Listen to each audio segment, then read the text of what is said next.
Welcome to Drive Time.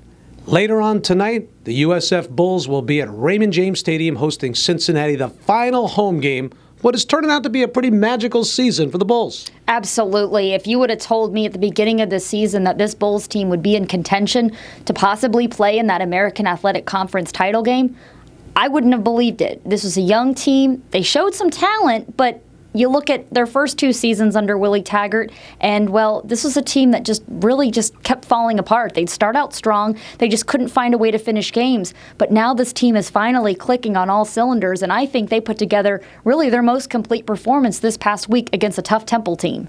Earlier this week on our show over on AM 1040, which is every Monday through Friday, 3 to 6 p.m., we had a chance to talk with USF defensive back Jamie Bird, and the one thing that really came across, this team is teeming with confidence. Definitely, and you really can see that on the defensive side of the ball. And I think for so many fans, that was the hardest part about seeing USF and its downfall between the Skip Holtz era and then the beginning of Willie Taggart was that defense was this team's calling card. They didn't always have much of an offense, but defensively, seeing the way they struggled, I think that was the hardest part. You got guys like Jamie Bird now going out there, and he's just flying to the football. He's making so many plays in the backfield as well. They do blitz a lot, so he's a great addition to the team in that aspect. But, you know, they're teaming with confidence, and it seems like those players defensively are always in the right place to make plays. Big test this week, though, against one of the most productive offenses in all of college football, not just the American Athletic Conference, but all of college football. It's nothing for this team to put up some 600 yards in a game. That's absurd.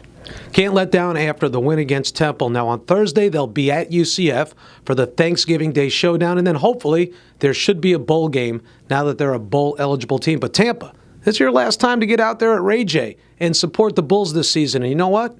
They deserve it. And too, those seniors, the seniors that have been through this program, I was looking, actually our friend Joey Knight over at the Tampa Bay Times put together a list of all the different coaches that have come through in the time that these seniors, including the fifth-year seniors, have been part of. And it's amazing that so many of these guys have stuck through a program that was just experiencing so much change.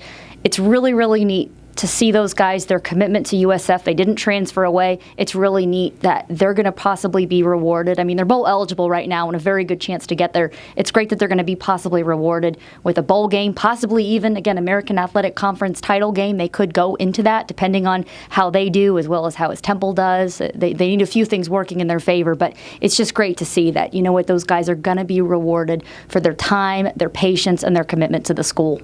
It's a kickoff at 8 o'clock on Friday night at Raymond James Stadium, so go out and support the Bulls. Wave to Jenna. She'll be on the sideline. Yeah.